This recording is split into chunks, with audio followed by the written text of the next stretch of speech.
సమాజంలో అస్థిరత లేదంటే డిస్హార్మనీ క్రియేట్ చేయడానికి మేము లేవు ఇక్కడ.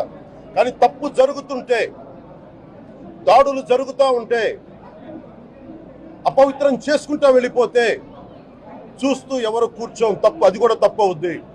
ఇంకా ఏ ధర్మం మీదైనా సరే ఇలాంటి అపవిత్రం ఒక చర్చి మీద జరిగిన, ఒక మస్జిద్ మీద జరిగిన దేశం అల్లకల్లోలం చేసేస్తారు.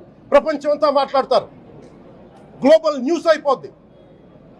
కానీ దేశంలో కోట్లాది మంది హిందువులు అపవిత్రమైతే, ఈ ప్రసాదం అపవిత్రమైతే ఒక్కరు కూడా మాట్లాడకూడదు. ఇది సెక్యులర్ వ్యవస్థకు విఘాతం అంటే హిందువులకి మనోభావాలు ఉండవా? ఇది ఒక్కరు నిందించట్లా, అసలు మీరు ప్రస్తావన చేయకూడదు, ఇది తప్పు, ఇది మాట్లాడకూడదంటే ఎట్లా? ఇదే వేరే మతానికి మీరు అన్వయిస్తారా? నేను అన్ని